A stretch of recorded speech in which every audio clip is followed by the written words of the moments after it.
Ya? Jaringan? Oh, enggak.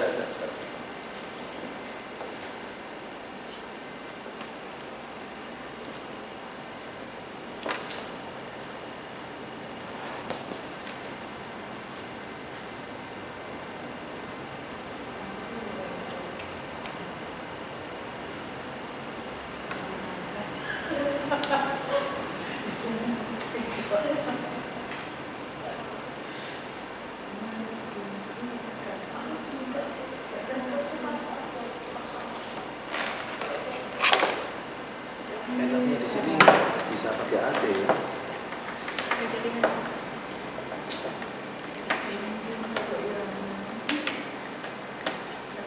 Dapat banyak nggak? Dapat banyak. Apa namanya?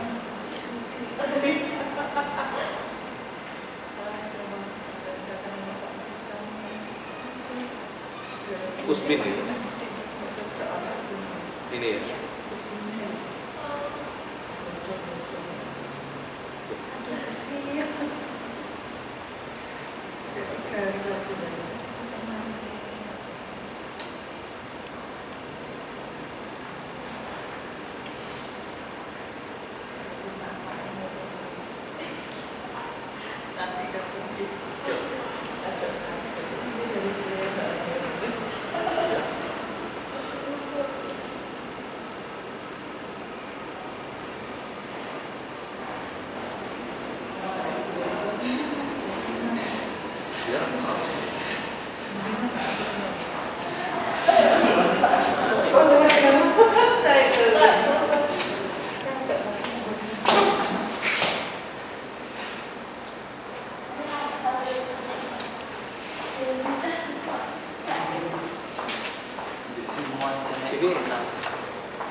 bisa di sini ya.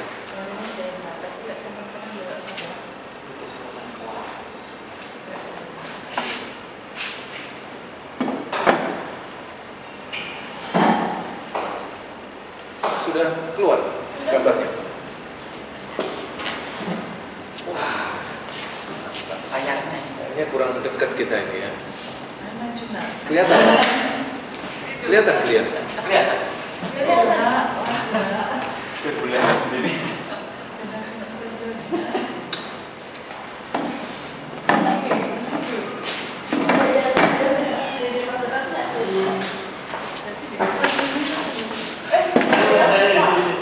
Bacanya besar, nggak kelihatan.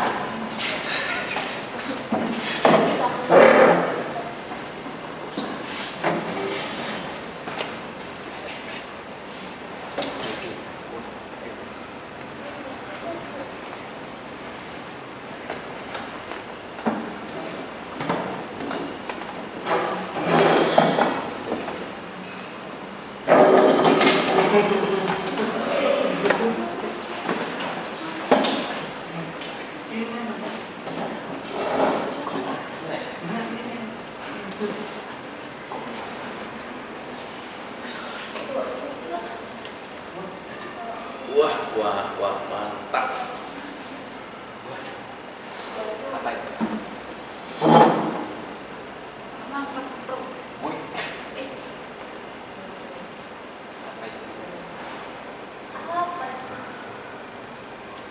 Saya nggak nemu ya. Iya. Wah.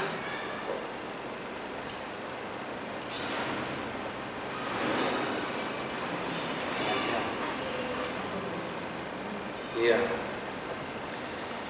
Mari kita lihat Alkitab kita di Roma 1 ayat 16. Roma 1 ayat 16. Silakan. Roma 1 ayat 16. Ya. Sebab aku mempunyai keyakinan yang kokoh dalam Injil, Ya. karena Injil adalah kekuatan Allah yang menyelamatkan setiap orang yang percaya. Pertama-tama orang Yahudi, tapi juga orang Buddha. Iya.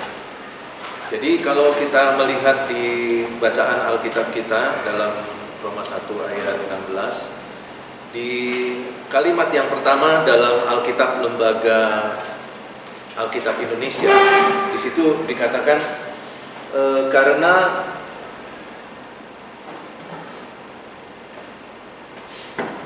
aku mempunyai keyakinan yang kokoh dalam Injil. Nah, ayat ini akan menjadi ayat yang akan kita analisa berkaitan dengan topik yang akan kita bahas pada pagi hari ini, yaitu kesalahan terjemahan.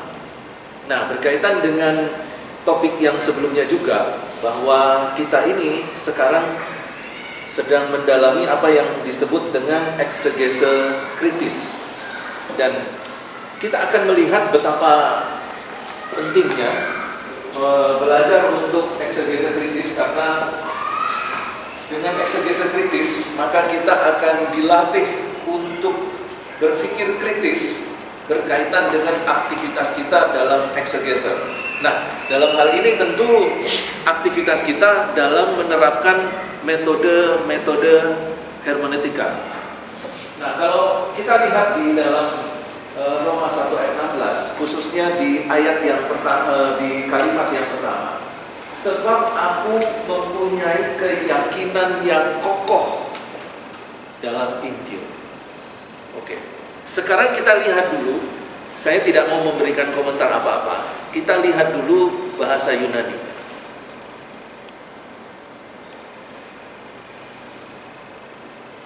Nah, di sini di dalam bahasa Yunaninya, di garis yang pertama, saya tidak bawa pointer. Di garis yang pertama horizontal paling atas, di situ dikatakan gar epaischunomai. Jadi di situ ditulis gar epaischunomai to euangelion. Jadi ini aids. Nah, ini U ini apa? Masih ingat U? Tidak ya. U ini tidak. To euangelion itu Injil. Nah, epaischunomai itu malu. Kalau kita terjemahkan dalam bahasa Indonesia, itu malu. Jadi karena ya, di sini ditulis dalam present indikatif medium. Jadi kita terjemahkan sebagai aku, ya, aku malu terhadap diriku sendiri. Itu kalau kalimatnya positif. Tetapi karena di situ ada U, maka kita harus terjemahkan aku tidak malu pada diriku sendiri. Jadi malunya itu dikembalikan kepada dirinya karena dalam bentuk medium, ya. Jadi diatesisnya bukan aktif, bukan pasif, tapi medium. Karena medium, jadi dia merasakan apa yang dia lakukan. Nah, di sini menggunakan kata U. Aku tidak malu. Tidak malu tentang apa? Tidak malu tentang to euangelion.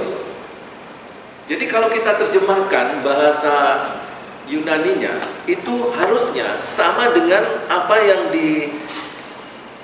diterjemahkan oleh King James. Kalau kita perhatikan dalam King James Version Roma 1 ayat 16, di situ dituliskan for I am not ashamed. Ashamed itu malu. Of the gospel of Christ. I am not ashamed of the gospel of Christ. Aku tidak malu. Ya, ini kalau diterjemahkan dalam bentuk terjemahan bebas menurut tata bahasa, jadi akhirnya diterjemahkan malu terhadap diriku sendiri karena bentuk medium. Kemudian dari terjemahan New American Standard, for I am not ashamed, juga sama, menggunakan kata malu, of the gospel. Tapi di bahasa Indonesia beda sendiri. Aku mempunyai keyakinan yang kokoh. Beda. Nah, sedangkan keyakinan itu di dalam bahasa Yunaninya adalah pisteos. Pistis. iman, yakin, percaya. Malu yaitu epais hunomai. Sudah jelas, pistis, epais hunomai, berbeda. Nah, di sini kita melihat bahwa King James dan New American Standard dia menggunakan metode yang disebut dengan terjemahan. Jadi diterjemahkan. Kalau di dalam bahasa pentata bahasaan ditransliterasikan. Jadi ditransliterasikan apa adanya dari bahasa Yunani ke bahasa Inggris. Tapi kalau kembali ke bahasa Indonesia, maka itu sudah ditafsirkan. Jadi di bahasa Indonesia bukan diterjemahkan, tapi ditafsirkan. Karena itu sekali lagi seperti yang sudah pernah beberapa kali saya katakan berkaitan dengan terjemahan Alkitab kita, bahwa Alkitab kita itu ditulis atau dibuat dengan dua pendekatan. Yang pertama yaitu dengan terjemahan, dan yang kedua yaitu dengan tafsiran. Nah, sekarang kita bicara tentang tafsiran. Nah, inilah kritisnya kita di sini.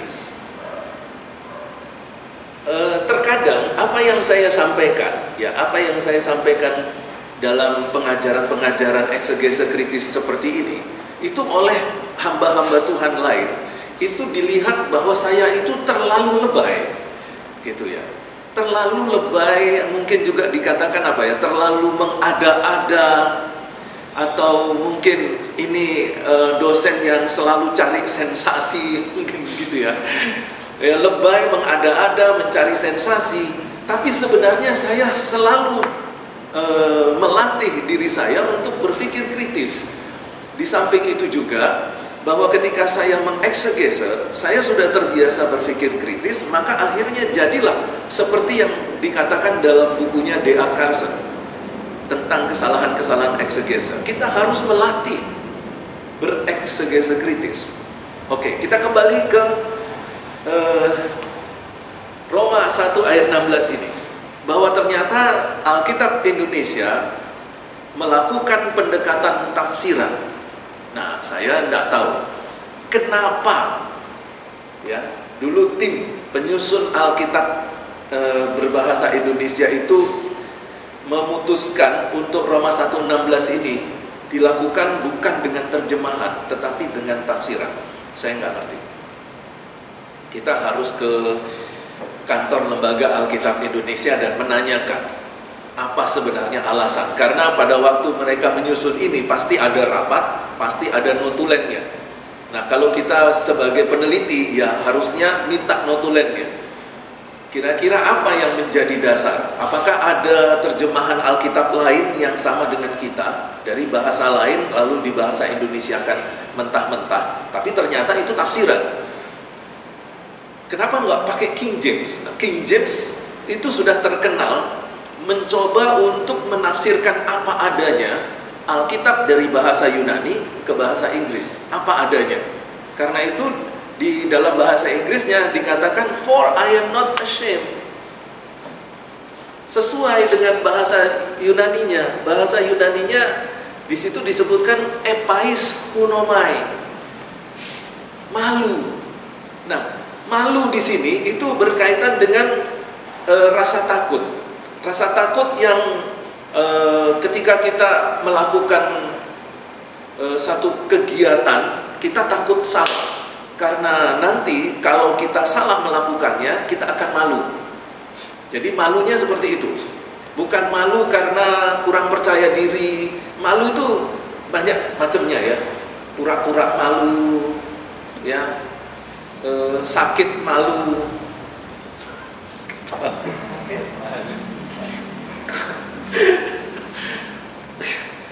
Pura-pura malu, malu-maluin, tidak malu. Itu macam-macam malu itu. Ada malu yang disebabkan oleh karena minder, ada malu yang disebabkan oleh karena takut salah. Kalau salah dia pasti malu. Atau malu yang berkaitan dengan perasaan seperti ini.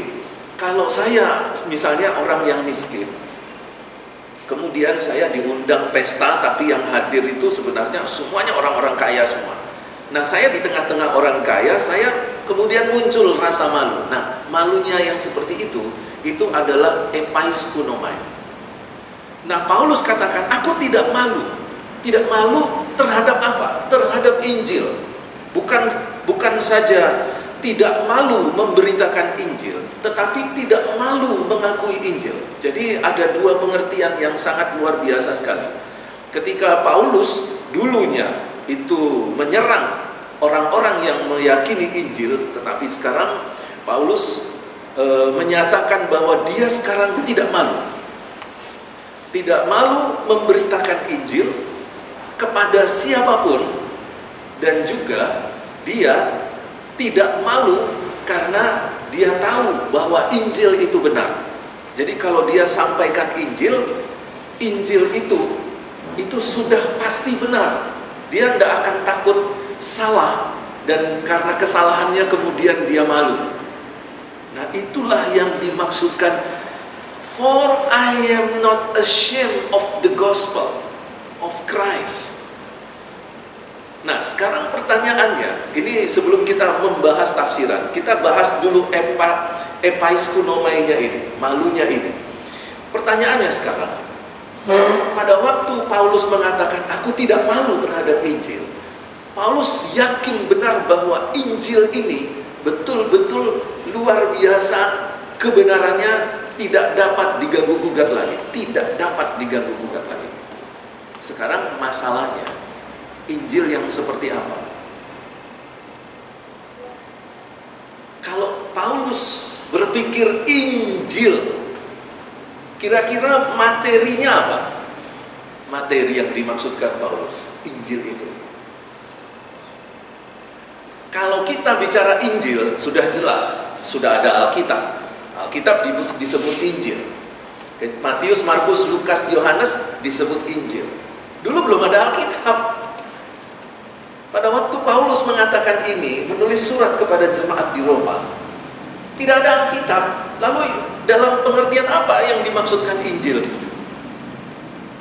Yang dipikirannya Paulus itu loh, ketika dia bilang Injil, itu materinya apa? Kalau ketika kita berpikir Injil, tahu Alkitab, Matius, Markus, Lukas, Yohanes khususnya, itu Injil. Seluruh kitab ketika dia berbicara tentang Yesus Kristus, karyanya, penyelamatannya, itu Injil. Nah, pada waktu Paulus, materinya apa? Ketika Petrus mendengarkan Paulus mengatakan Injil, apakah di konsep kepalanya Petrus dengan kepalanya, di pikirannya Petrus dengan pikirannya Paulus sama-sama Injil yang dimaksudkan itu? Injil yang seperti apa? Belum ada Alkitab. Salinan kitab suci yang pertama saja belum. Karena Injil Matius ditulis tahun 60. Surat-surat Paulus ditulis juga sekitar tahun 60. Jadi ketika Paulus menulis surat kepada jemaat di Roma, itu belum ada satupun surat Injil atau tulisan-tulisan para rasul yang ada. Lah kok Paulus bisa punya konsep Injil?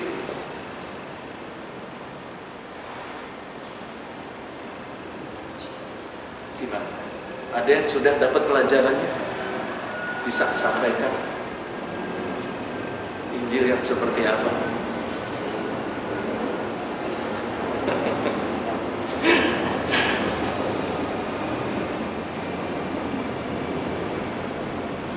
Pengajaran Yesus. Betul, pengajaran Yesus belum ada ditulis. Matius ditulis tahun 60 bersamaan dengan surat-surat Paulus ditulis. Nah, terus apa maksudnya Injil?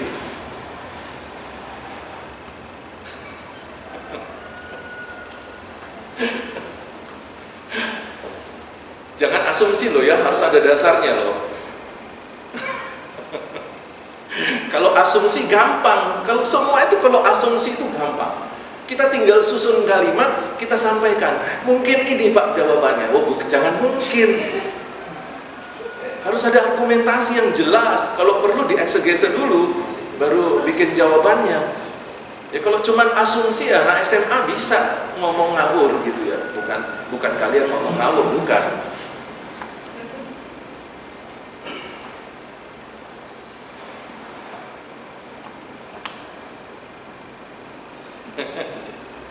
Nah ini saya kasih tahu jawabannya ya, supaya nanti kalau kalian ditanya, kalian bisa jawab. Dan juga kalau kalian mau dianggap pinter, buat pernyataan saya ini jadi sebuah pertanyaan ke dosen kamu. Tapi bukan dosen di sini ya, dosen S2, jangan dosen S1. Kalau dosen S1 teman-teman saya sendiri di sini kan. Ya, kamu nanti tanyakan, Pak, seperti yang saya sampaikan di kelas. Ketika Paulus bicara soal Injil itu yang seperti apa, Pak? Injilnya sendiri aja belum nampak jelas, belum ada yang mengatakan Injil. Baru Paulus ini yang mengatakan Injil pertama kali setelah Kisah Para Rasul.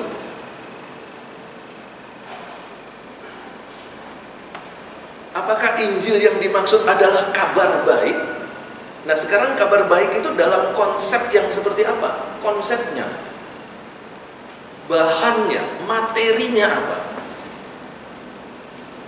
Ya kalau kita semua, seluruh orang Kristen di dunia ini kalau disuruh disuruh sebutkan apa Injil itu, ya seperti tadi saya bilang. Nah sekarang coba buka Alkitab kamu, lihat di Galatia pasal 1 ayat yang ke-12.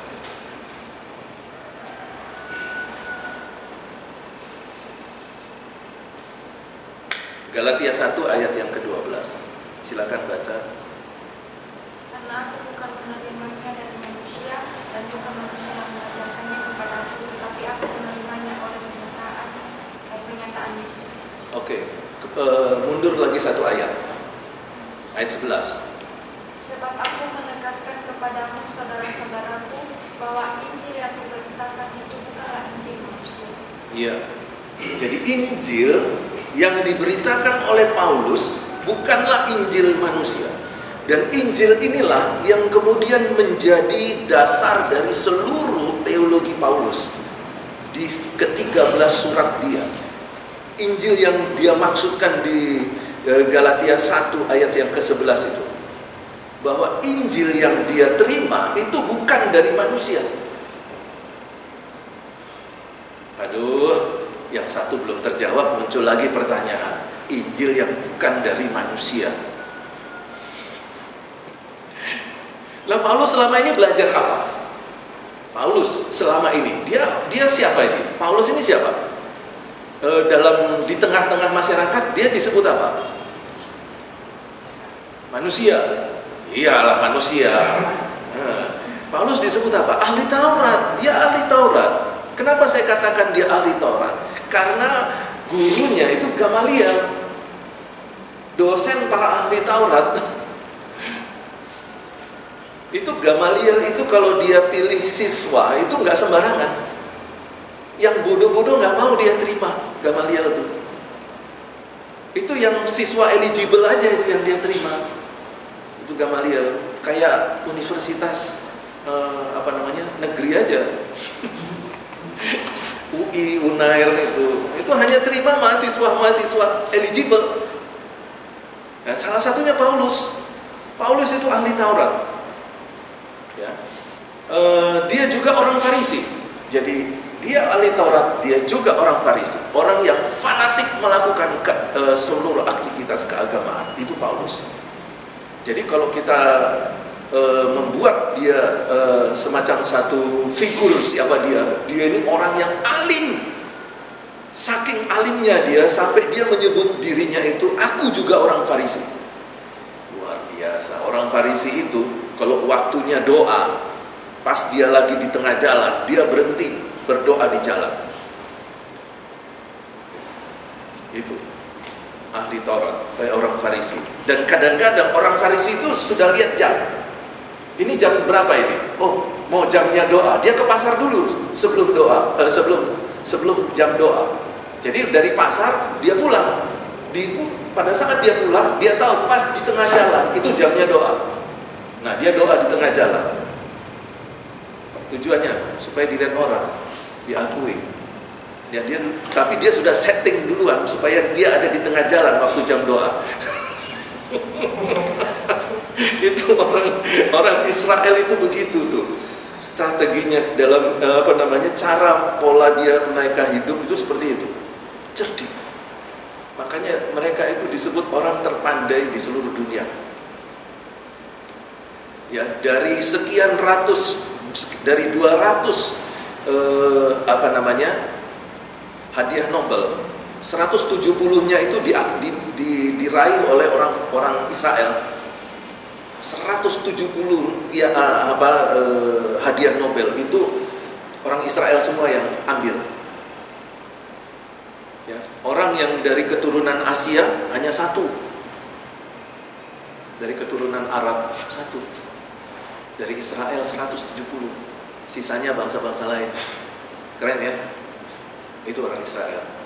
Nah sekarang pertanyaan saya, ketika Paulus menerima semuanya itu dari Gamaliel, apakah itu Injil yang dimaksudkan Paulus? Tidak.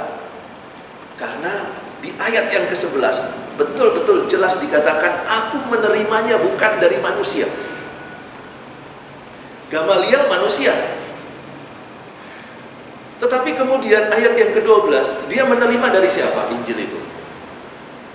Ayat yang ke-12, penyataan Yesus Kristus, bukan pernyataan, bukan ya. Beda antara pernyataan dengan penyataan. Itu berarti Tuhan Yesus harus menampakkan diri, menyatakan diri. Setelah menyatakan diri dan bertemu dengan Paulus, baru Tuhan Yesus mengajari Paulus. Jadi guru Paulus itu ada dua. Satu, guru normal, Gamaliel. Dan yang kedua, guru supranatural, Yesus Kristus. Karena Yesus Kristus sudah tidak nampak lagi dalam sudut pandang empiris. Dari panca indera mata kita nggak bisa lihat Yesus. Tapi Paulus bisa bertemu Yesus dan belajar secara pribadi dengan Yesus. Dan Tuhan Yesus memberikan pelajaran yang baru, yaitu Injil. Injil. Nah, Injil inilah yang dimaksudkan oleh Paulus, yang kemudian dia tuliskan semua dalam surat-suratnya, khususnya yang di Roma. Martin Luther katakan, kalau seandainya seluruh Alkitab ini hilang, terbakar, diambil, disita, tidak masalah. Yang penting hanya tinggal disisakan satu saja, surat Roma. Maka surat Roma ini sudah cukup bisa membawa orang untuk masuk ke surga. Jadi menurut Martin Luther, bobot teologi Injil yang diajarkan oleh Paulus di kitab Roma itu luar biasa sekali. Luar biasa sekali.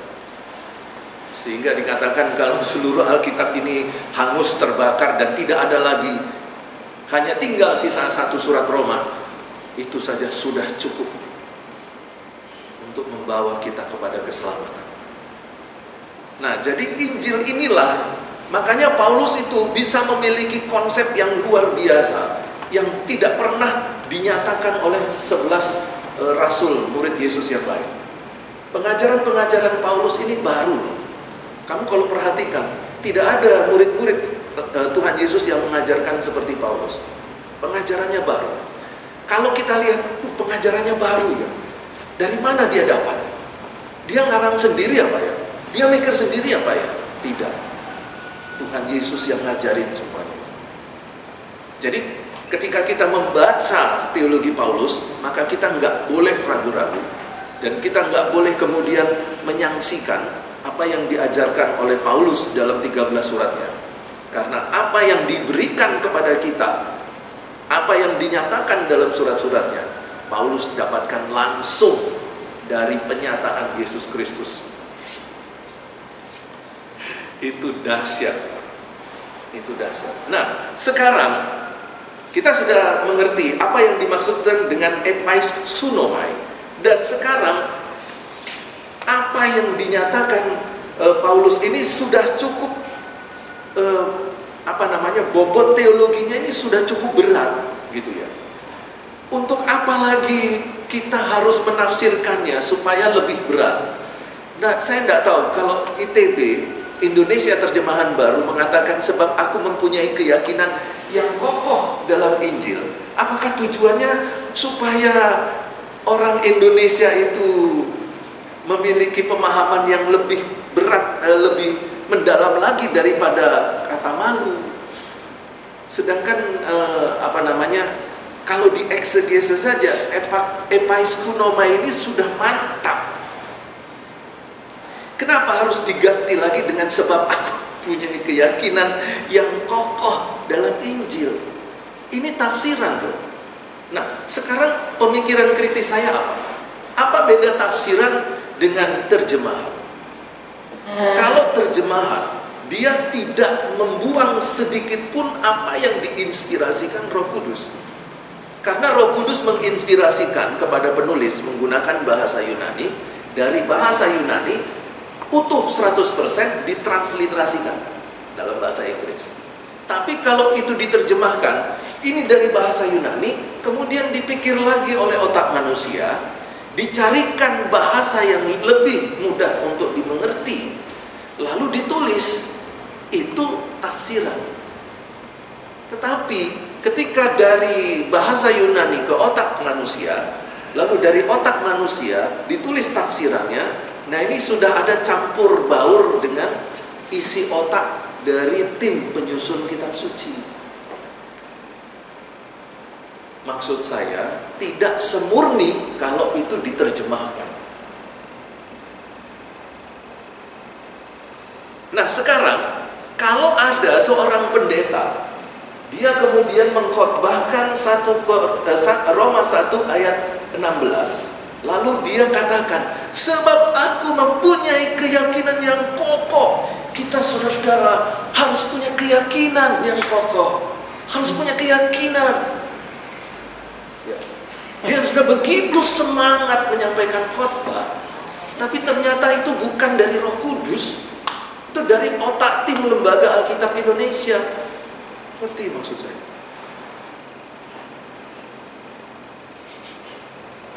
Dia sudah terlalu percaya diri, tapi dia tidak mengambil esensi.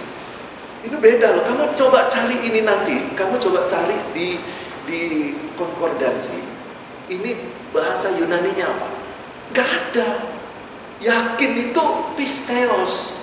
Sedangkan ini epais kunomai. Beda. Jadi kalau kamu nanti misalnya saja seperti beberapa teman kita mau ambil eksegese untuk skripsinya, pas ngambil di Roma 1 ayat 16 misalnya, terus kamu membahas mempunyai keyakinan yang kokoh, kamu cek bahasa Yunaninya, gak ada keyakinan kokoh, yang ada malah malu. Lah terus apa yang mau kamu eksegese dengan keyakinan yang kokoh? Bahasa Yunaninya nggak ada. Tapi itu yang dikhotbahkan banyak pendeta. Lupa kenapa mereka khotbah gitu? Karena mereka tidak membiasakan diri membaca Alkitab bahasa Yunani.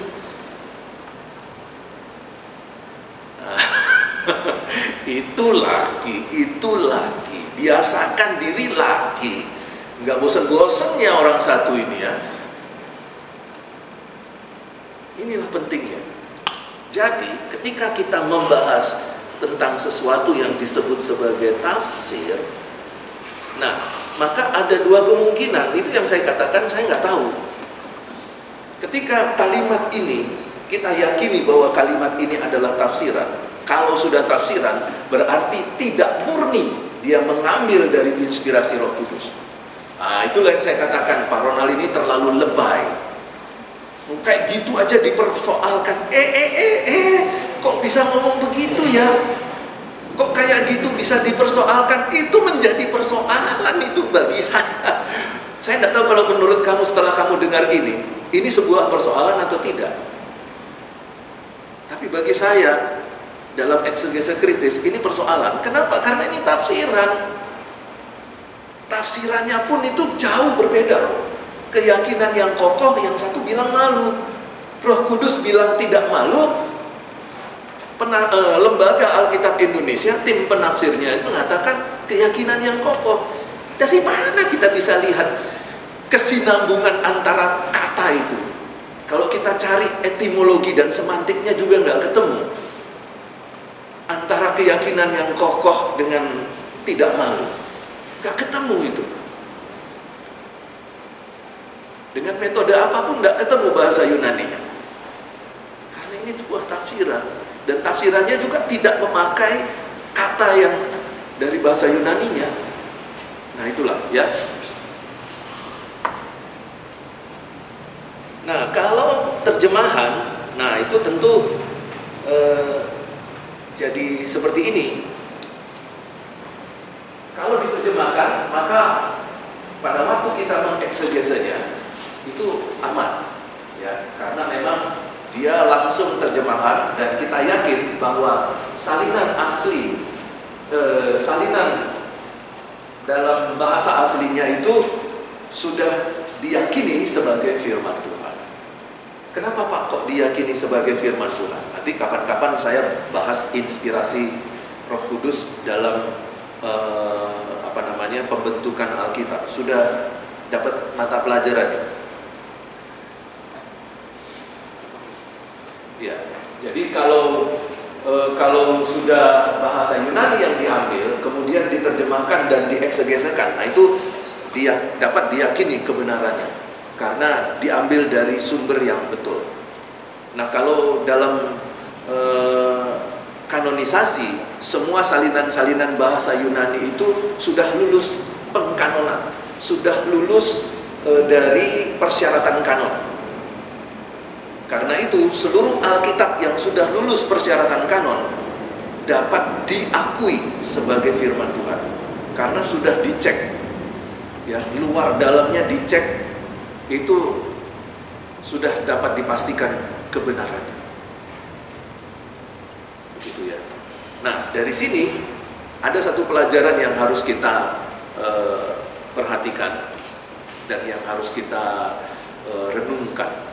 Bahwa yang pertama, ketika kita menyiapkan pelayanan kita, sekali lagi jangan terlalu berpatokan pada bahasa Indonesia.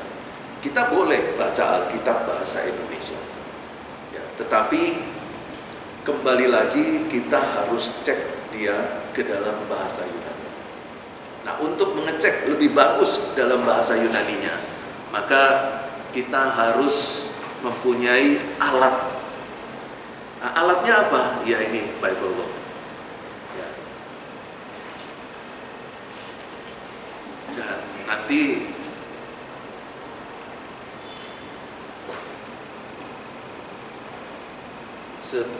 sedikit-sedikit setiap laptop nanti kita bisa instalkan Bible Book.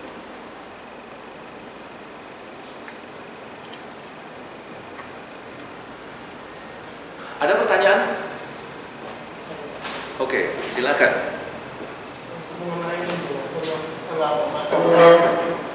kalau bahasa Indonesia ini tidak bisa mencerap secara maksimal dari apa yang telah Bapak sampaikan, inspirasi Roh Kudus, maka apakah ini persoalan jelas? Menurut saya memang persoalan. Dan ini sama mirip ya Pak dengan konsep di perjanjian lama, bagaimana manusia itu mencoba mentafsirkan kitab Taurat lalu menjadi Talmud, menjadi Misna dan sebagainya, sehingga muncullah dari akhiran-akhiran ini perintah-perintah manusia penyimpangan itu. Apakah bisa disamakan dengan demikian? Ya bisa. Jadi kalau masyarakat Kristen, pemimpin-pemimpin masyarakat Kristen itu dia tidak dapat mengambil pelajaran dari apa yang kita pelajari, maka mereka akan jatuh pada eksegese yang keliru.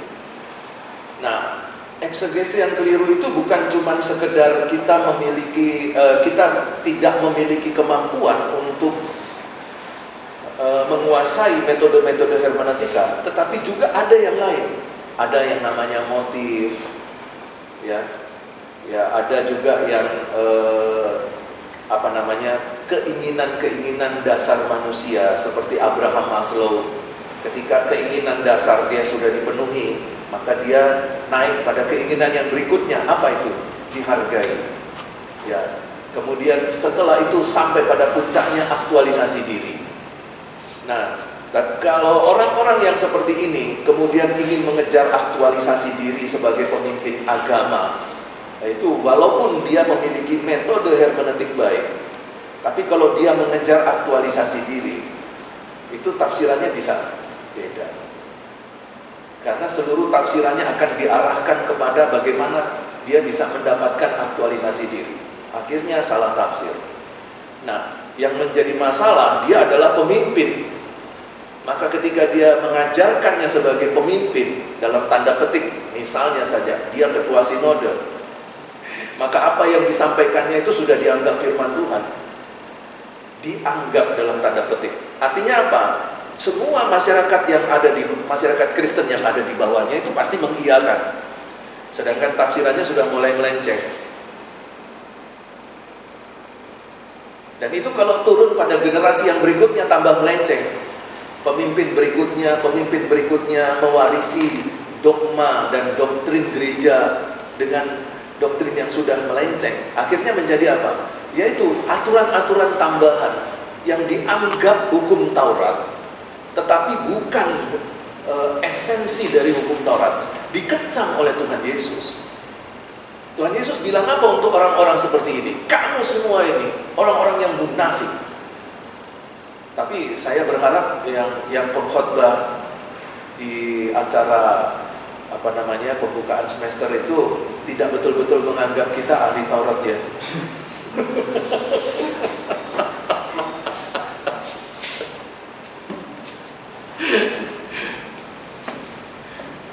Tapi kalau kita sudah dianggap ahli Taurat, maksudnya dalam pengertian sama dengan ahli Taurat yang ada di zaman Yesus dan orang Farisi di zaman Tuhan Yesus Kristus, matilah kita semua.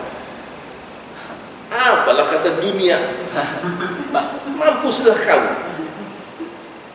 Ya, kalau Tuhan Yesus dulu katakan, hei kamu orang-orang munafik, maka dia akan katakan kepada semua orang-orang aktivis teolog di sekolah teologi ini, orang-orang yang munafik semuanya. Yaitu satu contoh ini, contoh saja. Mari kita cek di sekolah teologi, jangan di sini ya, cek di sekolah teologi lain. Kamu bikin penelitian, kamu cek sama mahasiswa teologi, kamu tanyakan satu pertanyaan. Kamu kalau melanggar peraturan sekolah berdosa enggak? Kalau kita melanggar peraturan sekolah, berdosa enggak? Misalnya bangun kesiangan, Yemima. Berdosa enggak kamu, Yemima?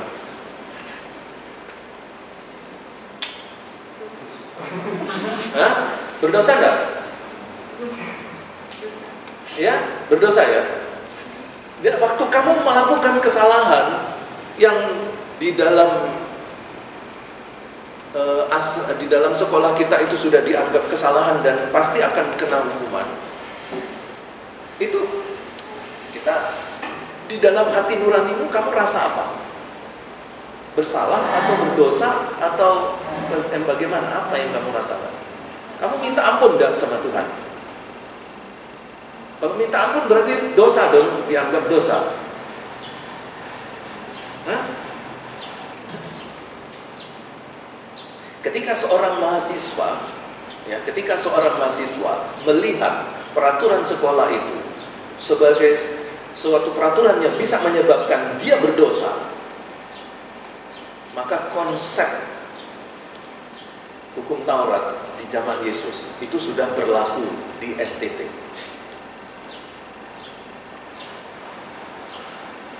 entah di STT itu siapa yang jadi ahli Taurat dan orang Farisinya, saya nggak tahu.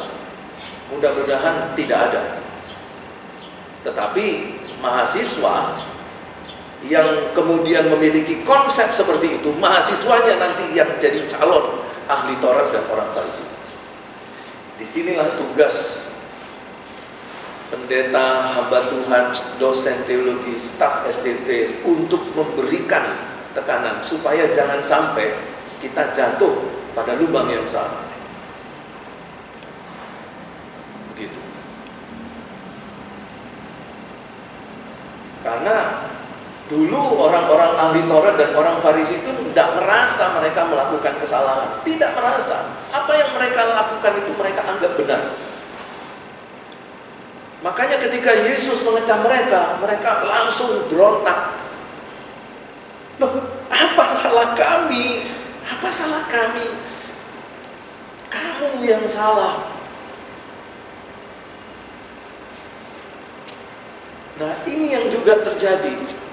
Merasa benar dari semua yang dilakukan, tapi di mata Tuhan kita semua melakukan kesalahan. Wah, itu bahaya. Makanya kita terus perlu koreksi diri.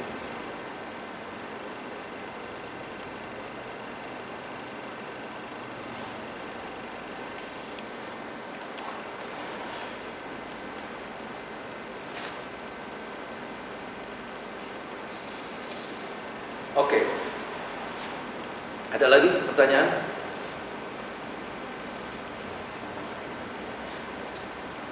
Yang mengatakan dari siapa Abraham? Kenapa? Yang dari motif muncul ingin dihargai, perkataan siapa? Motif ingin dihargai.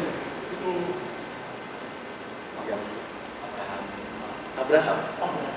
Maksudnya Abraham? Enggak, maksudnya orang yang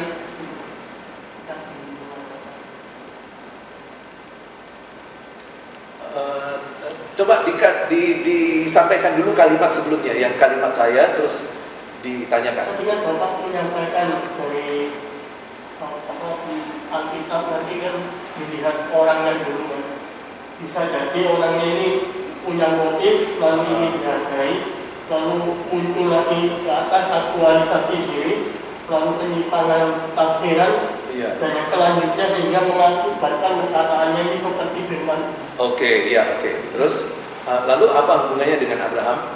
Maksudnya itu dari Bapak sendiri atau perkataan para teolog? Oh, statement tadi itu punya. Oh, itu bulat ternyata ya. Iya. Itu dari pernyataan saya. Iya, pernyataan saya. Ya, karena dari hasil analisa dan lain sebagainya, saya melihat hal itu. Ya. Dan sebenarnya saya punya kerinduan bahwa saya bisa keliling seluruh STT supaya saya juga bisa menyampaikan hal yang sama yang saya sampaikan di kelas ini. Tapi itu pekerjaan yang berat. Ya. Tapi yang pekerjaan yang gampang adalah menyampaikannya itu di mana? Di media sosial. Ya, cuman ya itu karena saya ini belum populer dan belum viral, jadi ya nggak banyak yang nonton gitu ya. Jadi sekalipun sudah menyampaikannya ya nggak ada yang nonton juga. Jadi mau nggak mau ya memang harus bergerak secara manual, bukan di dunia maya. Lah ini kok hilang ini?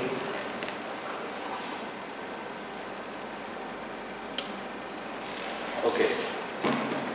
Ada lagi yang mau menyampaikan? Pak, kalau Bapak ini saya ajarin kamu berpikir kritis lagi ya. Pak, kalau Bapak menyatakan itu tanpa ada dasar dari teolog siapa yang mendasari statement Bapak, berarti itu tidak kuat, Pak. Betul, Pak? Itu pertanyaannya ya, pertanyaan kritis berikutnya ya. Maka saya akan menjawab Bapak. Nah, karena saya sudah pada jenjang doktoral.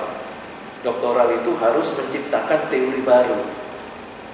Nah, jadi seorang doktor itu tidak perlu ambil teorinya orang, dia menciptakan teori baru, nanti orang lain yang uji teori dia.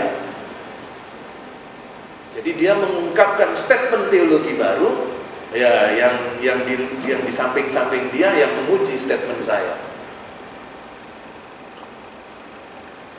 Nah, itu bisa kalau sudah dalam jenjang itu, ya.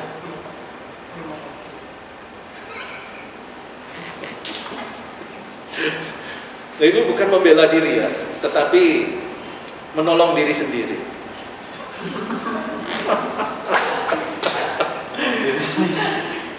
Ini masih bisa enggak kita masuk materi baru? Bisa ya? Oke, sekarang kita masuk materi baru.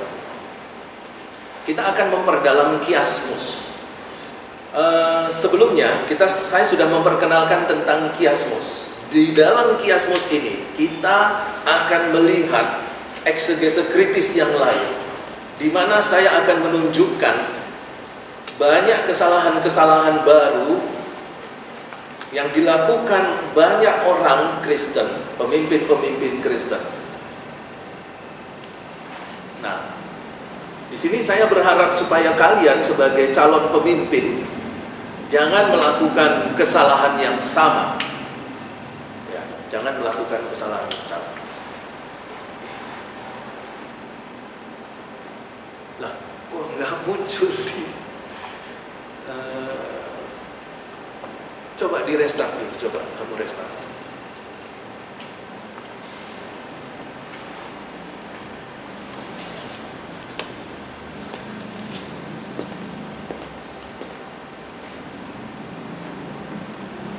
Ya, sambil saya siapkan materinya ya.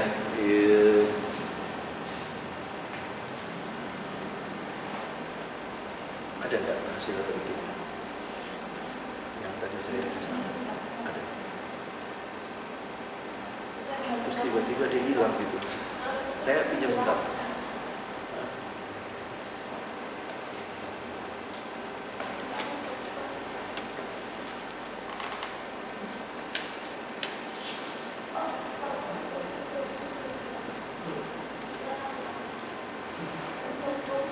Kiasmus.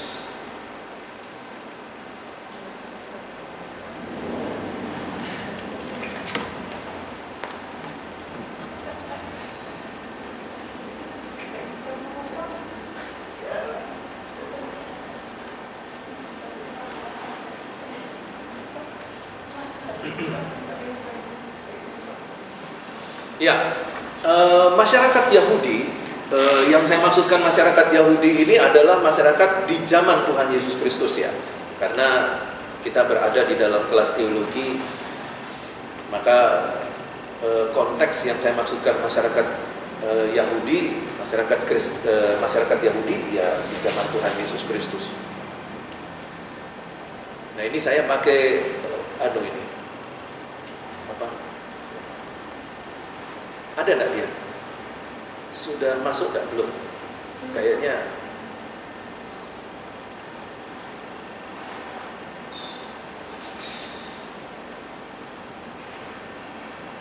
wah, ini kalau buka image lebih sulit ya. Saya buka PDF-nya aja.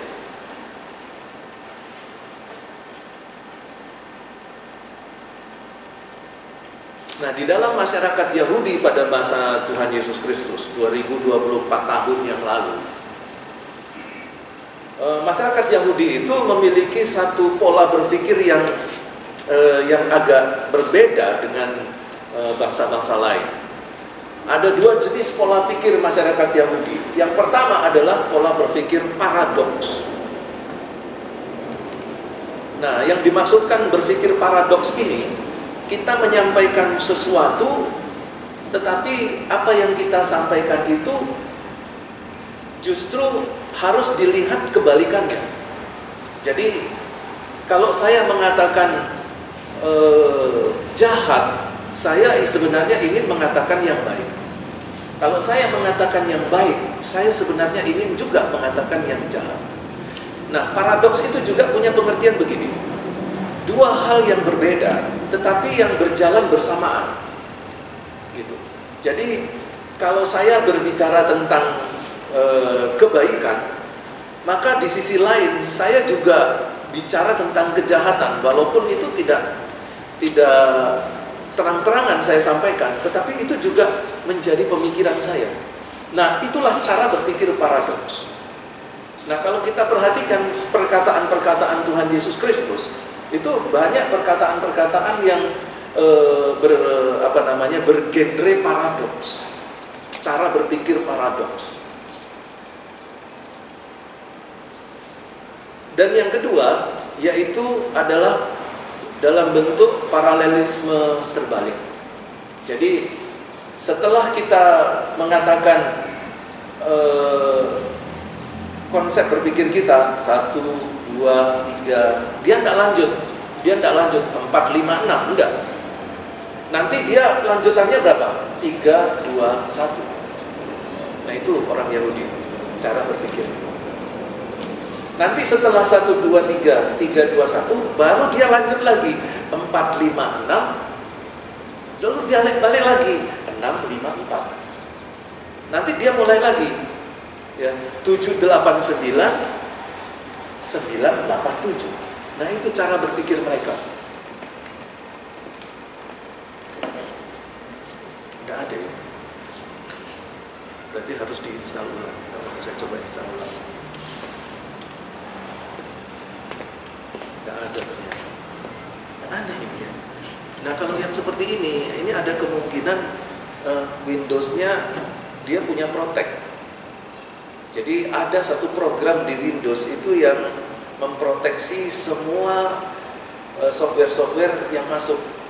Jadi kalau ada software-software yang masuk yang dianggap dalam tanda petik seperti virus, itu langsung dihapus.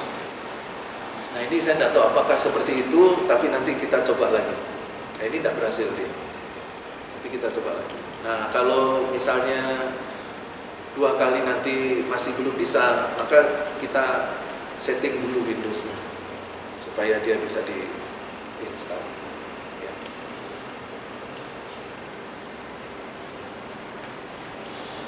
Oke, ini sebentar ya.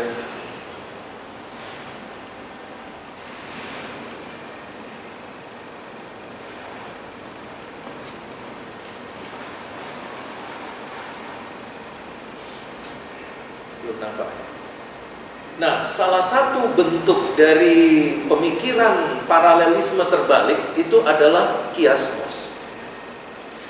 Dan faktanya adalah bahwa hampir seluruh penulis-penulis di kitab suci, mulai dari perjanjian lama sampai perjanjian baru, itu ditulis dalam bentuk kiasmos. Yang menjadi persoalan adalah bahwa kita dalam pertumbuhan pendidikan dan pemikiran serta logika kita tidak menggunakan metode berpikir paralelisme terbalik. Tapi yang kita pakai adalah metode berpikir linier. Apa itu metode berpikir linier? Kita berpikirnya 1, 2, 3, 4, 5, 6, 7, 8 terus berkesinambungan. Kita tidak berpikir 1, 2, 3, 3, 2, 1 4, 5, 6, 6, 5, 1. Tidak 1, 2, 3, 4, 5, 6, 7 dan seterusnya. Nah, ini akan menjadi masalah pada saat kita membaca Alkitab. Ketika kita baca Alkitab, kita akan membaca dalam konsep atau konteks berpikir kita yang linier. Ayat 1, 2, 3 itu pasti akan berkesinambungan. 1, 2, 3, 4, 5, 6, 7 akan berkesinambungan seperti itu. Nah, sedangkan Alkitab itu ditulis dengan pola berpikir paralelisme terbalik. 1, 2, 3, 3, 2, 1. Nah, itu yang seperti pernah saya contohkan di dalam Mazmur 1 ayat 1 sampai 6. Mazmur 1 ayat 1 sampai 6 itu ditulis 1, 2, 3, 3, 2, 1. Tapi kita memahami Mazmur 1 ayat 6, Mazmur 1 ayat 1 sampai 6 seperti apa? 1, 2, 3, 4, 5, 6. Gitu. Jadi kalau misalnya apakah dengan pola berpikir linier kita bisa dapat, Pak, apa yang dimaksud digerakkan dan diinspirasikan Roh Kudus, dapat, tapi cuma separuh. Nah, separuhnya lagi terpendam, tersembunyi. Itu yang saya bilang, setiap kali kita membaca Alkitab, ada rahasia-rahasia firman Tuhan itu yang sebenarnya ada di ayat itu, tapi ketika kita baca ayat itu, kelewatan dia. Kelewatan.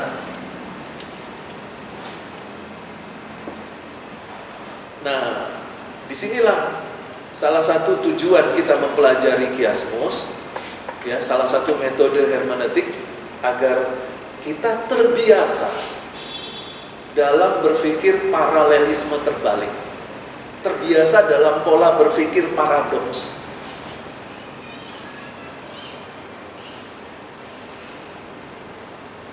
Nah, untuk membiasakan diri, wah itu menyakitkan memang, menyakitkan. Ya. Nah, ini kok tidak muncul-muncul ini, bahaya ini.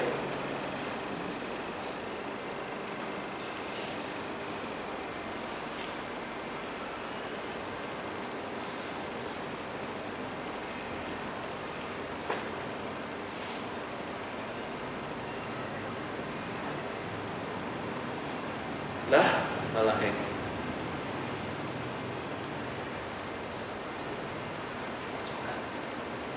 Saya pakai JPEG aja ya, JPG.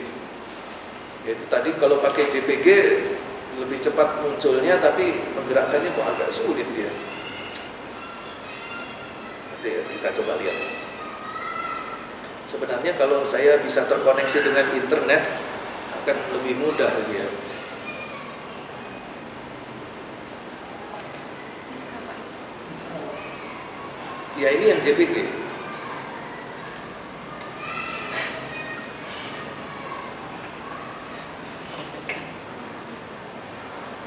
Mana tadi dia? Dikonekan internet, Pak. Ya? Mau dikonekan internet. Tadi saya coba tadi.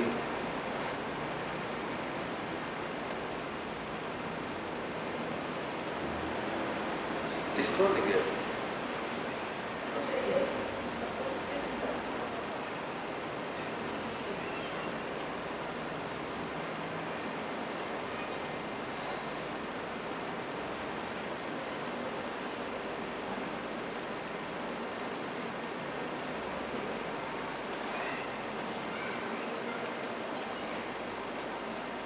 Action it. Nah.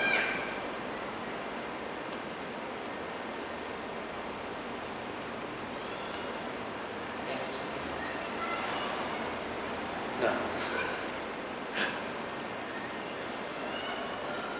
Aku spin up aja.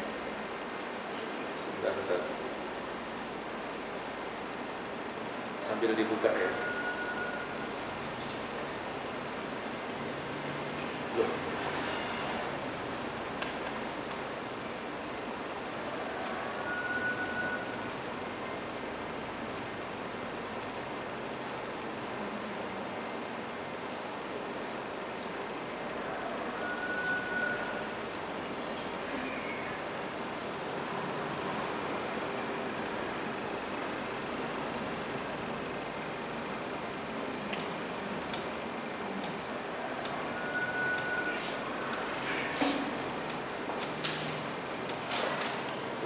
Kok ini yang muncul terus? Ini tak kiasmos. Bukan.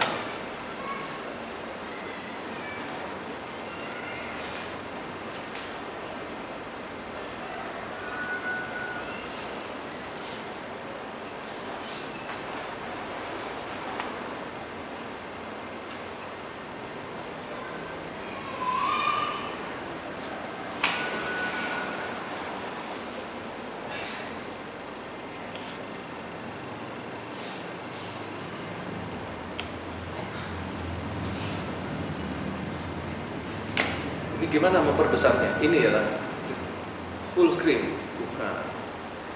Ini harusnya.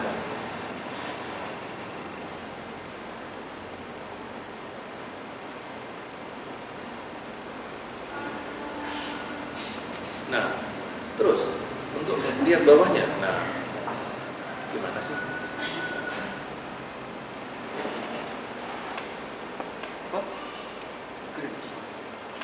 PDF-nya nggak bisa.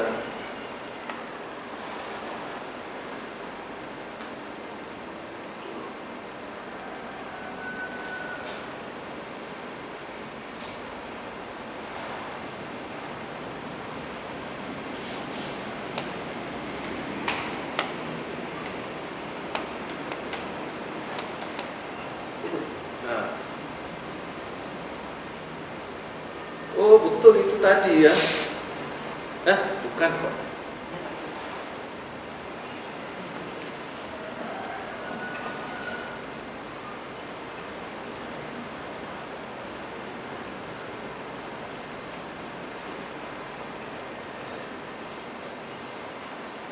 Ya. Nah, di dalam pelajaran Kiasmus ini akan diajarkan bagaimana cara kita untuk bisa membuat Kiasmus sendiri gitu. Tetapi kalau misalnya kita mengalami kesulitan untuk bisa membuat Kiasmus sendiri dari bacaan firman Tuhan, kita bisa pakai informasi yang disediakan oleh internet. Di luar negeri ya, para teolog-teolog orang-orang luar negeri itu sudah terbiasa dengan membuat Kiasmus. Nah, saya juga tidak tahu kenapa STT di Indonesia itu melihat Kiasmus itu sesuatu yang baru. Saya pernah mengajarkan Kiasmus itu di media sosial, pernah live. Nah, beberapa mahasiswa teologi itu juga ikut dalam live saya itu. Mereka juga mengatakan bahwa apa yang saya sampaikan itu tidak pernah mereka dapat pelajarannya, tidak pernah diajarkan. Maka mereka bertanya macam-macam waktu itu tentang Kiasmus.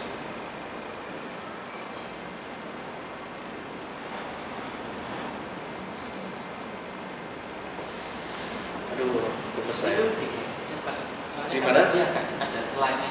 Iya, dia walaupun kita geser, dia kayak masih loading gitu.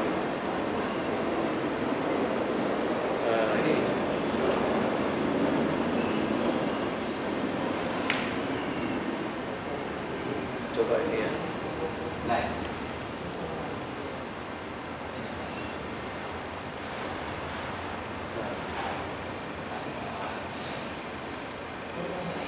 Oke, ini ya pelan-pelan. Ya, iya. iya.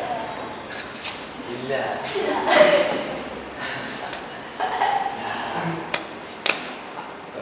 Tambah gede.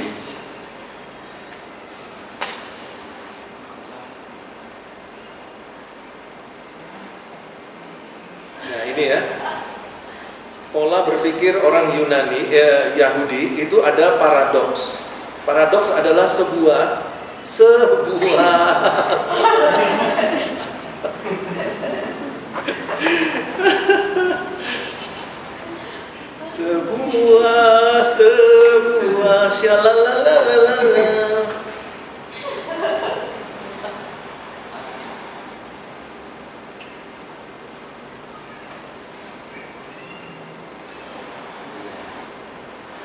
Ya, paradok adalah sebuah pernyataan yang seolah-olah bertentangan atau berlawanan dengan asumsi umum, tetapi kenyataannya mengandung sebuah kebenaran. Ya, itulah ya intinya paradoks ya. Nah, kalau kiasmus itu sebenarnya kata dasarnya dari kiasan. Jadi sebenarnya kiasmus itu kiasan. Jadi kiasmus ini kalau di dalam genrenya dia tergolong sebagai bahasa kiasan. Kenapa dia disebutkan bahasa kiasan? Karena dia pola berpikirnya paralel terbalik. 1, 2, 3, 3, 2, 1. Jadi seolah-olah seperti bahasa kiasan. Walaupun di dalam kiasmus itu ada banyak narasi-narasi. Nah, kita lihat pengertian dari kiasmus itu dulu. Kiasmus adalah kiasan di mana kata-kata konstruksi tata bahasa atau konsep itu diulang dalam urutan terbalik. Nah itu ya. Jadi ada kata-kata, bahasa, kata-kata, kalimat, paragraf, konstruksi, sebuah konstruksi tata bahasa atau sebuah konsep, ya, ide atau ada topik-topik yang dalam menyatakannya itu diulang dalam urutan yang terbalik, dalam bentuk yang sama atau bentuk yang dimodifikasi. Dengan kata lain, klausa itu dari kalimatnya menampilkan paralelisme yang terbalik. Klausa itu boleh kita sebut sebagai kalimat pendek ya, atau frasa gitu ya. Nah, seperti contoh kalau kita lihat dalam perkataan Tuhan Yesus Kristus, hukum Taurat untuk manusia, bukan manusia untuk hukum Taurat. Nah, ini adalah bentuk dari kiasmus. Terkadang beberapa pendidik yang memimpin seminar atau semacam itu, kadang-kadang dia menggunakan kalimat-kalimat yang seolah-olah itu ada permainan kata, tetapi sebenarnya itu adalah kiasmus. Misalnya, manusia hidup untuk makan, ya, bukan makan untuk hidup. Nah, ya, semacam itulah, ya. Nah, kalau kita perhatikan apa yang ditulis di dalam kitab Matius berkaitan dengan perkataan Tuhan Yesus, hukum Taurat untuk manusia, manusia bukan manusia untuk hukum Taurat. Nah, ini salah satu bentuk kiasmus yang singkat. Tetapi ada kiasmus yang panjang, ya, satu perikop. Ini misalnya sudah saya kasih contoh, nanti kita akan lihat. Tapi ini hanya sekedar contoh dulu, yaitu kiasmus dari Kejadian. Ya, kita pikir Kejadian itu mana ada sih Kejadian kiasmus? Ada. Ini Kejadian, ini saya kasih contoh Kejadian 3 ayat 1 sampai 14. Nah, ini kiasmusnya. Jadi ayat 1, 2 terus sampai ayat 14, kemudian nanti ayat 16 itu balik lagi dia, balik lagi. Jadi di sini di G ada G aksen. Kamu perhatikan ayat 13 itu topiknya unto the woman. G aksen ayat 16 unto the woman. Jadi ada topik yang diulang di ayat 13 dan ayat 16. Nah, itu namanya kiasmus. Terus turun ke bawah. Nanti di ayat yang ke-23 itu satu topik dengan ayat 1. Jadi kalau kita mau memahami ayat 1, kita harus baca ayat 23 juga. Kalau kita mau memahami ayat 2, kita bacanya ayat 22. Karena mereka merupakan kiasmus dalam pengertian satu topik. Puncak dari Kejadian 3 itu ayat 14. Jadi kalau kita lihat ini seperti piramid ya, seperti segitiga. Nah, ayat 14 itu adalah puncak kiasmusnya. Dan biasanya ayat 14 ini adalah puncak dari pokok bahasan. Dari ayat 1 sampai ayat 23. Begitu.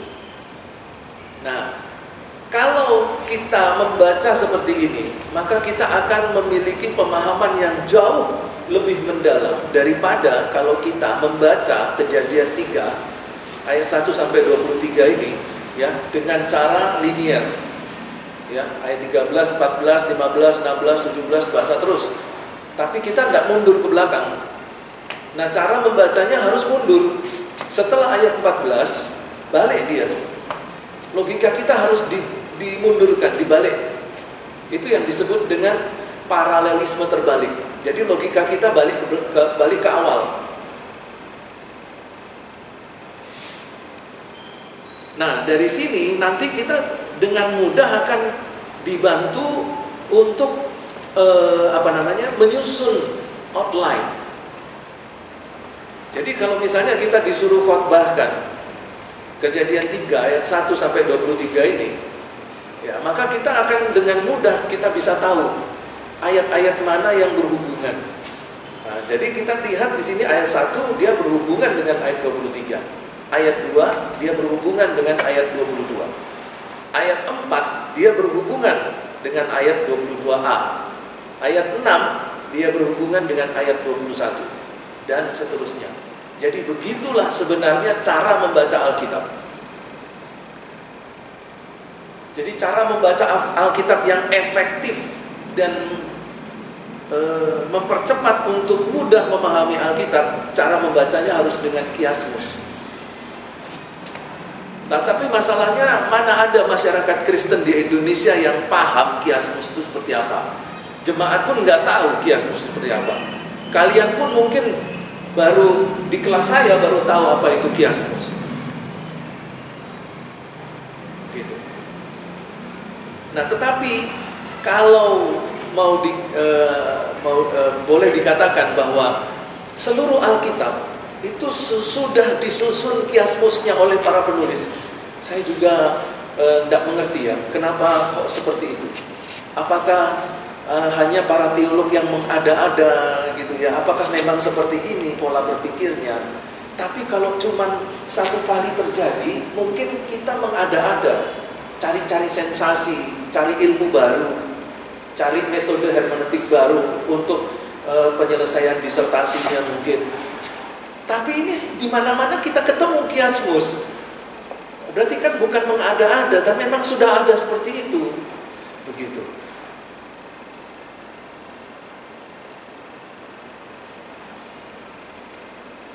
Nah, kembali lagi ke pembahasan kita. Kita pelan-pelan.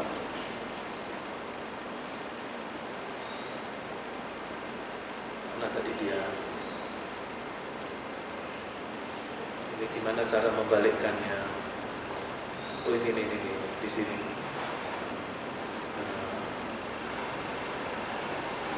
Kita coba lihat PDF-nya. Udah buka belum? Belum.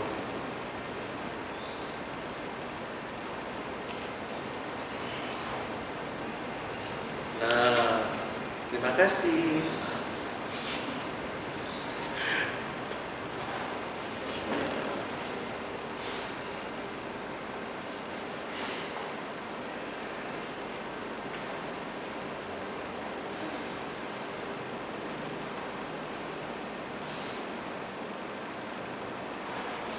Ya, ini yang pertama adalah bahwa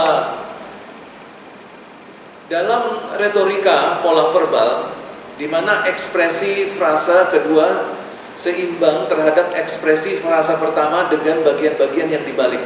Jadi ada frasa pertama dan frasa kedua, dia memiliki keseimbangan. Maksudnya di sini dalam keseimbangan itu satu topik. Nah, kalau sudah satu topik, maka ya kita jangan berpikir bahwa kalau kita membaca jangan dipikir sesuatu yang baru. Contoh ya, ini nggak ada papan tulis. Kalau ada papan tulis, kamu bayangkan apa yang saya katakan. Seperti seolah-olah saya menulis papan tulis gitu ya. Contoh gini, Mazmur 1 ayat 1 sampai 6. Kita baca 1, 2, 3, oke sudah benar. Karena memang 1, 2, 3 itu sudah linear ya. 1, 2, 3 berurutan. Tapi sampai di ayat 4, kita berpikirnya ayat 4 itu sesuatu yang baru. Karena ayat 4 itu terletak setelah ayat 3. Ternyata tidak. Dia mundur dia. Nah, itu yang disebut dengan retorika pola verbalnya terbalik. Jadi yang tadi verbalnya itu menuju ke depan. Nah, setelah ayat 4, verbalnya menuju ke belakang, balik lagi dia. Jadi ternyata ketika kita membaca ayat 4, sebenarnya masih satu topik dengan ayat 3. Bukan topik baru setelah ayat 3. Itu ya, perhatikan kalimatnya. Ayat 4 bukan topik baru setelah ayat 3. Tetapi ayat 4 itu topik yang sama dengan ayat 3. Ayat 5 topik yang sama dengan ayat 2. Dan ayat 6 topik yang sama dengan ayat 1. Jadi ketika kita baca 4, 5, 6 itu bukan pembahasan baru. Pembahasan yang diulang kembali untuk ayat 1, 2, 3. Coba kalau seandainya kita khotbah, makanya kadang-kadang saya itu kalau dengar khotbah itu geli sendiri, geli di hati, geli di pikiran, geli di telinga. Kalau khotbahnya itu salah gitu ya, mau siapa yang khotbah? Saya nggak peduli dengan gelar.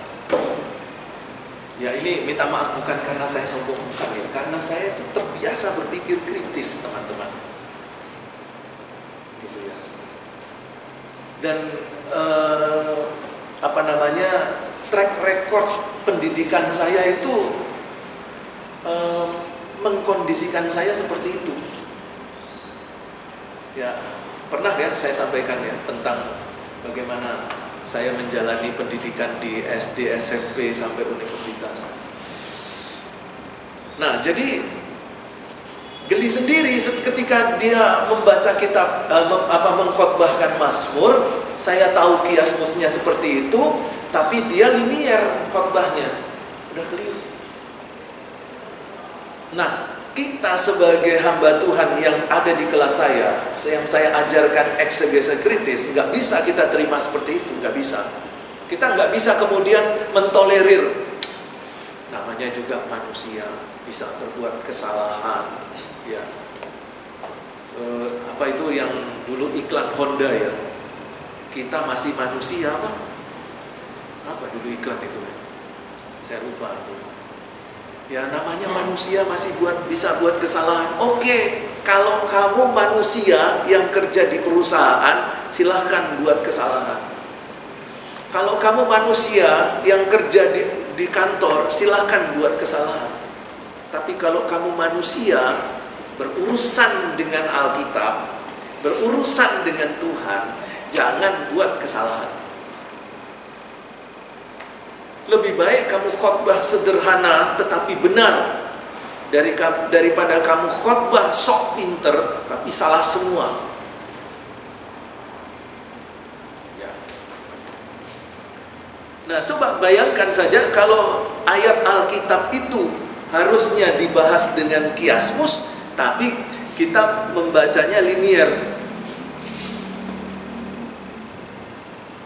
Jadi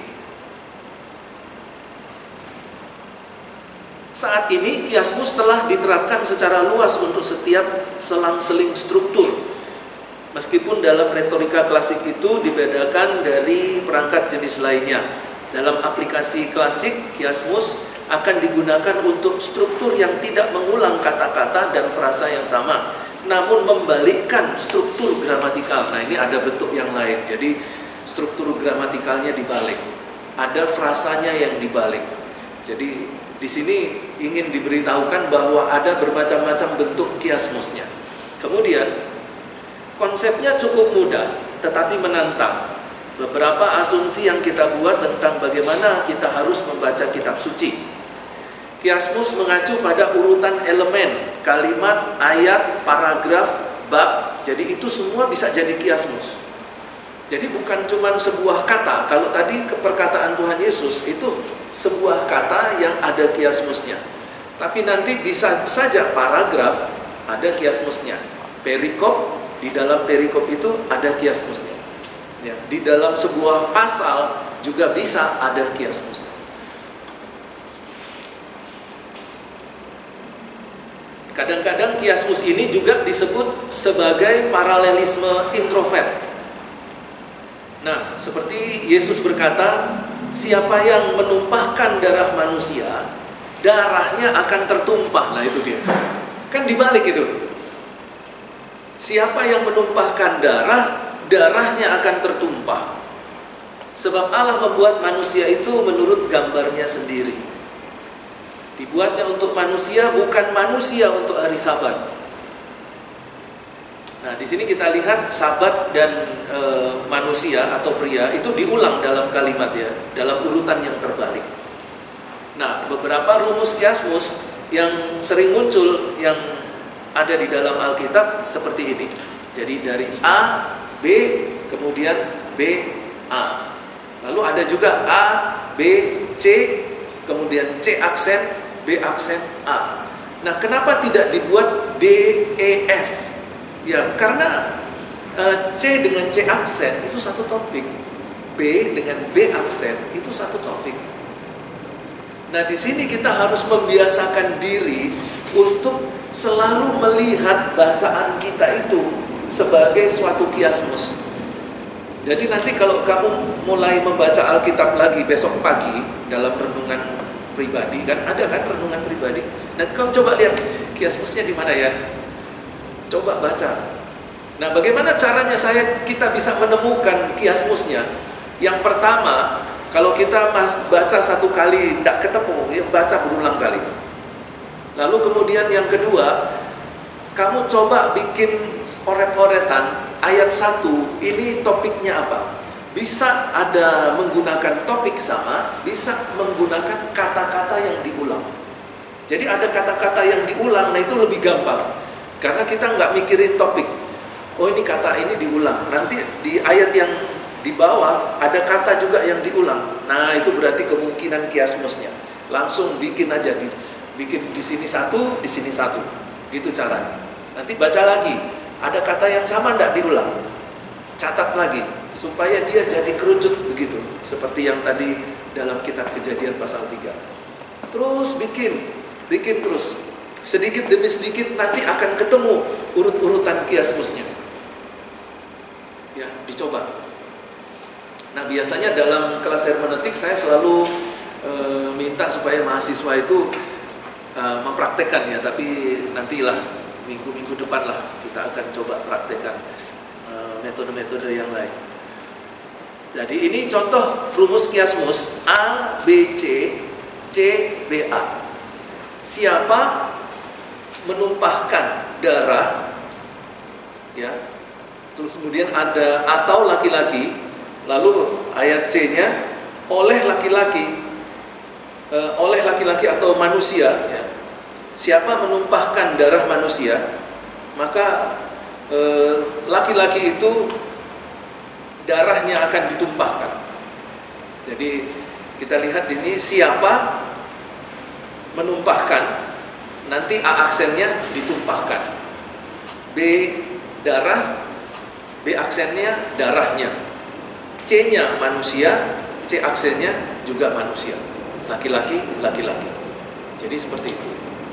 Nah, sebenarnya ada satu contoh lagi berkaitan dengan kiasmus di kitab Galatia tentang sunat. Cuman saya tidak menyiapkan materinya di sini. Tapi nanti kalau kita membahas Galatia, mungkin kita bisa singgung lagi itu. Ketika di bagian pertama, ketika bicara tentang sunat, di situ dikatakan bahwa semua orang percaya tidak boleh menyunatkan dirinya. Karena setiap orang percaya yang menyunatkan dirinya itu membuat Yesus tidak berarti. Lalu di bawah ada lagi ditulis tentang sunat. Sunat atau tidak sunat tidak ada artinya. Nah, ini kadang-kadang jadi bingung ini. Paulus ini orangnya pelin-pelan atau seperti apa? Di atas dibilang dengan tegas tidak boleh sunat. Di bawah dibilang yang penting iman. Ini apa-apaan ini? Kok sepertinya enggak tegas dia. Habis bilang tidak boleh, di bawah bilang boleh. Nah, ternyata kalau kita membacanya itu secara linier, bingung kita. Tapi kalau kita membacanya dengan kiasmus, semuanya jadi jelas, clear apa yang dimaksudkan oleh Paulus. Nah, setelah saya mempelajari itu, mengeksegese dengan metode kiasmus, saya jadi yakin dengan pengajaran saya bahwa setiap orang Kristen tidak boleh menyunatkan anaknya yang laki-laki. Ya, jadi saya pesan sama kamu nanti, ya, kalau kamu nanti jadi orang tua, jangan sekali-sekali sunatkan anakmu yang laki-laki. Saya nggak rekomendasikan.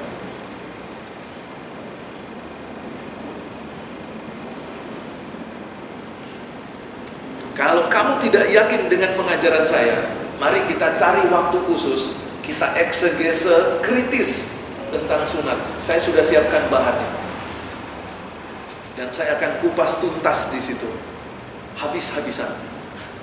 Dan kamu akan mengikuti apa yang saya yakin. Tidak ada lagi alasan bagi kita untuk mengatakan boleh demi kesehatan. Saya mau tanya, sunat itu tujuannya demi kesehatan apa enggak? Alkitab pernah enggak merekomendasikan sunat demi kesehatan? Enggak ada pelajaran di hukum Taurat sunat demi kesehatan. Sunat itu demi perjanjian kekal antara aku dengan Allah. Berit milah, yaitu sumpah upacara perjanjian sunat aku dengan Tuhan. Berit milah. Dan antara berit milah dan berit Yahweh itu, kalau seseorang mengatakan, Tuhan, aku berjanji padamu, buktikan, kata Tuhan, aku sunat Tuhan. Itu jadi kalau ketika dia sunat, maka dia sudah melakukan ikatan perjanjian dengan Tuhan. Kamu ingat Paulus, dia itu seorang ahli Taurat. Dia paham sekali tentang hukum sunat. Dia paham sekali. Jadi ketika dia katakan, hei kamu orang Kristen, kamu diselamatkan, kamu telah diubahkan dalam perjanjian yang baru dengan Allah, yaitu perjanjian yang didasarkan pada Yesus Kristus. Tetapi kalau kamu menyunatkan dirimu, maka kamu akan membatalkan perjanjianmu dengan Allah melalui Yesus, dan kamu akan memakai hukum Taurat untuk melakukan perjanjian baru lagi dengan Tuhan. Maka ketika kamu menyunatkan anak-anakmu, maka kamu wajib melakukan hukum Taurat. Maka Yesus tidak akan punya arti bagimu. Lalu terus kemudian Paulus sebagai seorang rasul yang sudah hebat seperti itu mengatakan demikian. Lalu kita bilang, enggak apa-apa, sunat aja. Sekarang saya mau tanya, kamu yang bilang begitu, apa kamu sudah lebih hebat apa dari Rasul Paulus? Paulus bilang tidak, kamu bilang boleh. Sejak kapan kamu lebih daripada Paulus? Yang pertama. Logika sederhana yang kedua. Ketika Paulus mengatakan itu kepada jemaat di Galatia, jangan kamu menyunatkan diri. Lalu di bawahnya, di bawah ayat 15 atau ayat berapa, sekitar ayat 15 sampai 20, dikatakan sunat tidak bersunat itu tidak penting, yang penting adalah iman. Oke. Lalu orang Kristen modern menggunakan ayat ini untuk menyunatkan anaknya. Sunat tidak penting, yang penting iman. Sekarang saya mau tanya, ketika jemaat di Galatia membaca ayat yang sama, apakah jemaat Galatia menyunatkan diri? Tidak. Itu kalau Paulus menemukan ada jemaat Galatia yang menyunatkan diri, maka dia akan bilang, orang yang mengajarkan kamu menyunatkan diri, sekalipun dia malaikat, kalau dia mengajarkan itu, Paulus bilang apa? Terkutuklah dia.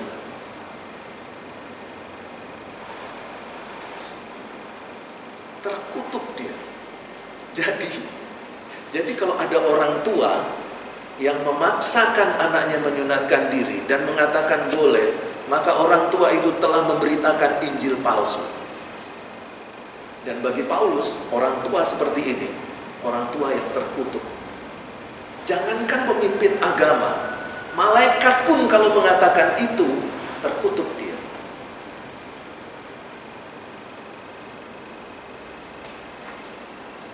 Itu Galatia loh. Itu kan tadi yang barusan kita baca itu kan ayat 11. Nah, kata-kata yang terkutuk itu ayat yang keberapa itu? Di bawahnya lagi, di bawah ayat 11. Nanti di pasal yang kelima, dia bicara soal sunat. Sebelum dia bicara soal sunat, dia bicara orang yang membawa Injil palsu terkutuk.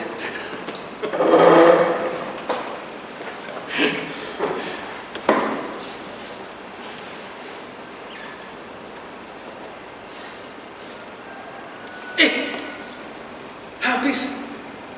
Kok nggak ada deket bel kita ya? Sudah, Pak. Aduh. Oke, kita akhiri.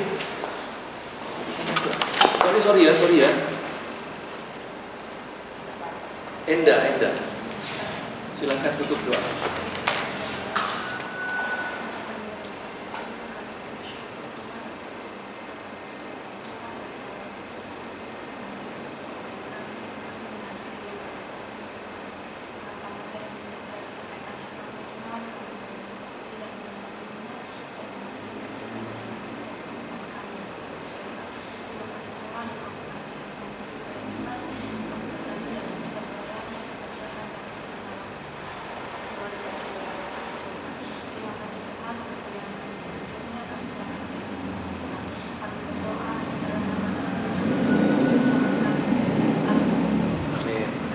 Oke, sampai ketemu lagi. Silahkan diisi.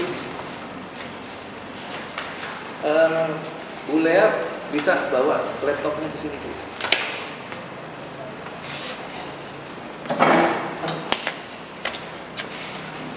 Bisa.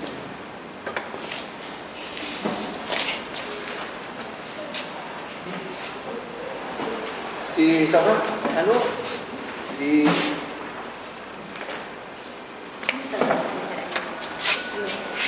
tidak apa-apa, saya cek punya Y5, saya kerjakan punya.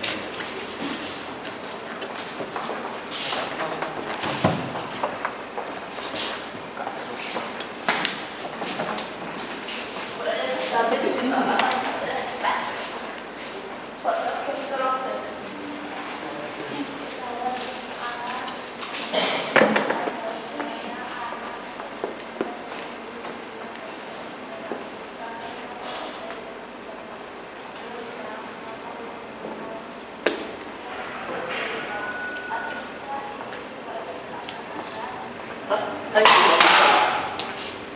Ya?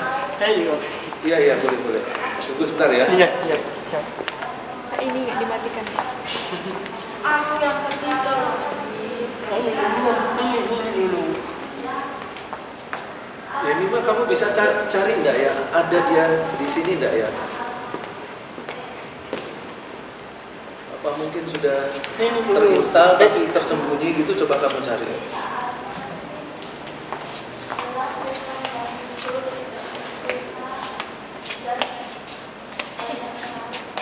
Itu boleh. Boleh aja.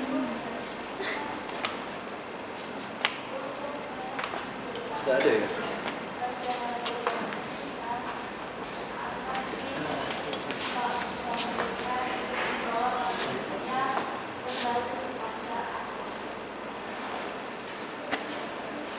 Sudah ada? Belum ya? Di tempat apa namanya, di start itu loh, di sini. Dia perlu tidak ada ya?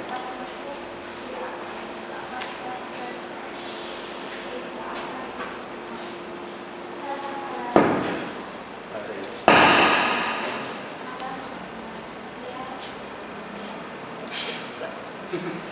Kamu kok ngomong sendiri kamu? Kenalan besok Pak. Keliling Pak. Oh gitu. Kecil. Nggak ada. Nanti coba saya install.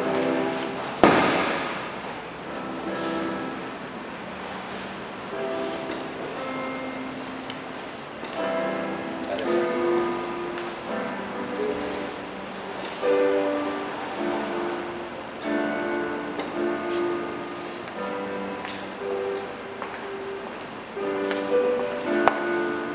Iya, matiin dulu. Kamu tekan di samping-samping, belakang-belakang. Nah itu, satu kali.